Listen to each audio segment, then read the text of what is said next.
What is up, everybody? Matt Modi here to give you 3 WNBA bangers for tomorrow's WNBA betting slate. So I'm recording this on Monday, June 17th, but we got 2 games for the WNBA tomorrow. So I'm getting this out a little bit early for you guys to lock in the 3 bangers that I have. Of course, before I can give you those picks, we got to do a recap. So it's been a couple days since I've last had a WNBA video, so I'm just going to give you a recap on the entire season, which has been mostly just fine. We are up 0.26 units on the entire season. We've had a lot of luck with our mainline plays. Haven't quite had as much success with the player props, although we did get our last player prop to cash. So hopefully we are on a hot streak there, but it's been pretty hit or miss to start the season. At least we are in the green, albeit in the green pretty slightly. So let's see if we can turn things around. I have 3 picks in this video for you guys to lock in. Definitely recommend hitting that subscribe button, as you will get my WNBA, NBA as long as that season's going on, and then MLB picks for the summer as we get into football as well. And then if you're interested, I do have a Dub Club where I send everything out for $5 a month. So go ahead and check that out if you are interested. But let's get into these bangers. So we got 2 games on tap for tomorrow. We got Sparks and Sun, and then we have Liberty versus Mercury. I'm going to have 3 plays total, 2 mainline plays that are both for 1 unit, and 1 player prop in which I'm just putting a half unit on that as I'm hoping to turn around these player props. So for the Sparks versus Sun game, it's the first game on the schedule. I'm just taking that game to go under. I'm taking the under 156. You can get that at -113 odds at BetRivers. It's a pretty low total, admittedly, at 156. Now it's low for good reason. You know, the last time I was on this YouTube channel with the WNBA video, I took an under and I got burned pretty badly as the odds moved against me as the day went on. So let's hope that history doesn't repeat ourselves with that one.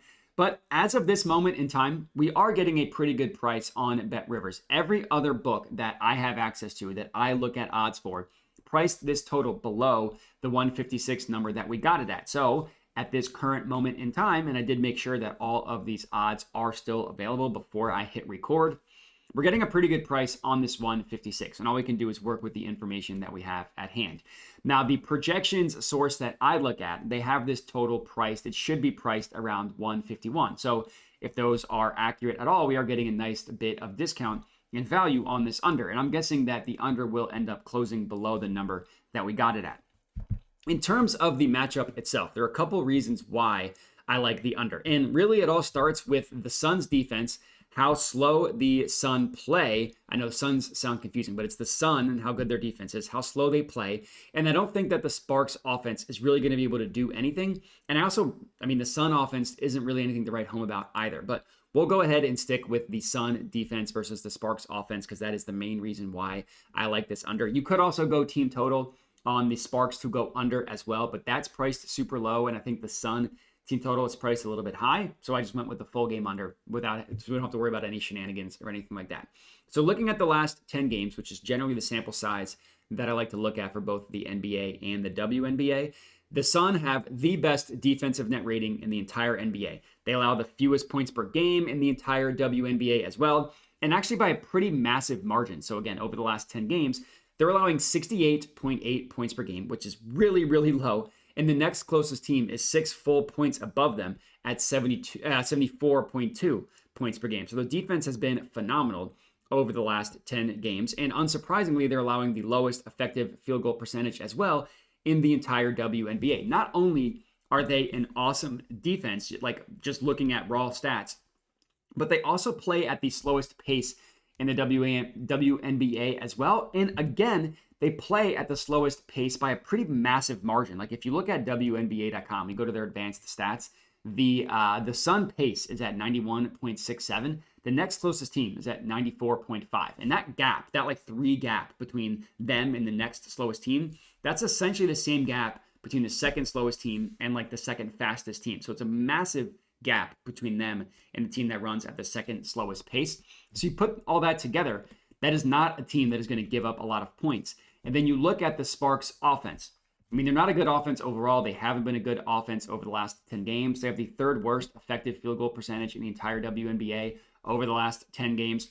And then, so yes, again, you could just take the Sparks team total under and just say, hey, we're just isolating that matchup. But on the other side of the ball, the Sun offense, they're merely just okay. They're not horrible, but they're not nearly as good as their record would suggest. The reason why the Sun have been so good is because of their defense. Now, again, I'm not saying they're horrible offense, but they have the 5th best net rating in the WNBA over the last 10 games. They are slightly below average when it comes to effective field goal percentage. They're 7th out of 12 teams in effective field goal percentage, and they're 6th out of 12 teams in true shooting percentage. 6th means you're exactly half. You're exactly average of all the WNBA teams.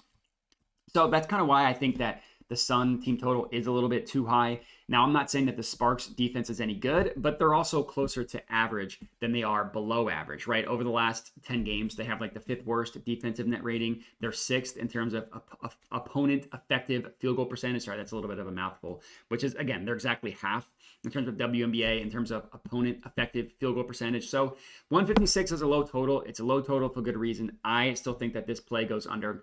So that's what we're going to go ahead and rock with for our first play. Next up, we're sticking in the same game. I have a player prop in this game, and I'm going with Brianna Jones over 12.5 points, -125 odds at Bet365. So despite the fact that I am taking the under in the full game, there is one player that I like to go over their point prop. Now, as the day goes on tomorrow, as more odds get posted, there are probably going to be some unders that I like on the Sparks. The books just don't have a lot of odds out right now. And I'm recording this early. But 12.5 is not a lot of points. So the game can still go under while she still goes over as well. And for starters, another play in which we are getting a little bit of value. FanDuel prices her over under at 13.5. We are getting it at 12.5 at Bet365. So immediately getting some value there, albeit at the -125 odds aren't great, but still worth hitting at that price.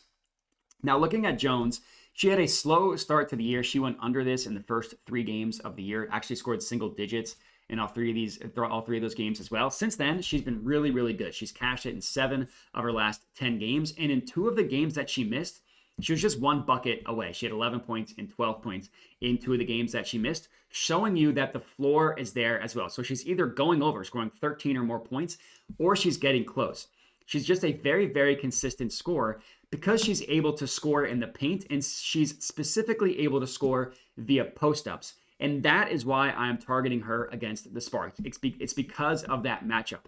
As I mentioned, the Sparks defense, they're not terrible. They're slightly below average, probably closer to average than they are the Fever, like the worst defense in the WNBA. But one area in which the Sparks struggle is guarding post-up players that can use their size and score down low. According to PropsMadness.com, they are the 2nd worst team in the WNBA at guarding post-ups.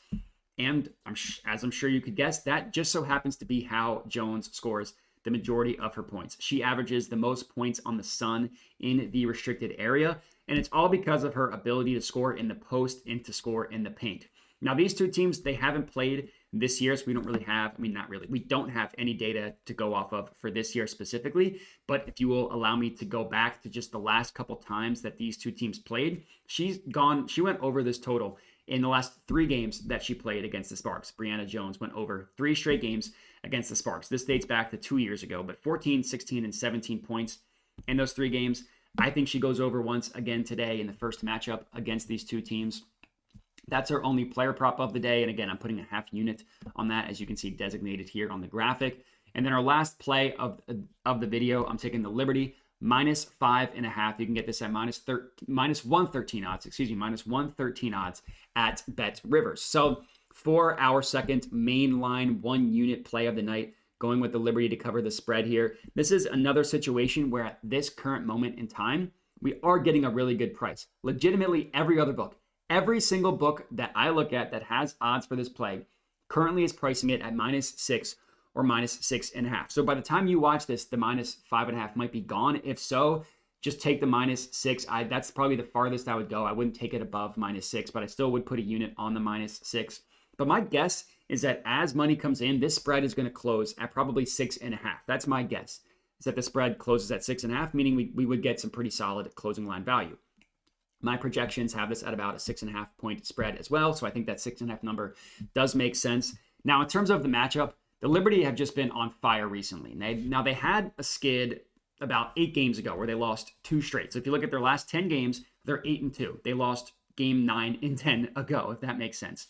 Since then, since that 2-game skid, They have been on fire. They've won 8 straight games. In that 8-game stretch, they have the second best net rating in the WNBA. And if you look at the last 6 games specifically, they have the best record in the entire WNBA. Now, admittedly, it is a little bit of an arbitrary cutoff point looking at the last 6 games or the last 8 games, as I know I generally like to look at the last 10. But it just goes to show you that they had a 2-game blip, and since then, they have been phenomenal. They have had some really impressive wins in that stretch as well. They just were coming off of a victory against the Aces, who back-to-back champs in the WNBA and beat the Liberty in the championship last year as well. In the last 6 games, they have the best offense in the WNBA with the second best defense. No other team is top 3, both on offense and on defense, if you look at that stretch. Now, the Mercury, they're not quite as bad as they were last year and when they were pretty bad, but they're also not nearly, they're not a great team, and they do play great at home, but they're not a team that I'm scared of. Even with Brittany Griner back, not necessarily a team that I'm scared of. They have the 4th worst defensive net rating in the WNBA over the last 10 games. And what really is a death sentence for them, and why I like the Liberty, is they just cannot guard the 3-point line. Now, having Brittany Griner back, that's not going to help them guarding the 3-point line. Over the last 10 games, they're literally allowing the most above the break 3-point attempts in the entire WNBA. If you look at the season, they are the 2nd worst defense guarding above the break 3-pointers. So they're allowing the most over the last 10 games. And on the season, they're the 2nd worst. And that's a death sentence against the Liberty. The Liberty take the most above the break 3-pointers over the last 10 games. If you want to look at some player props, Ionescu over her 3-point prop isn't terrible.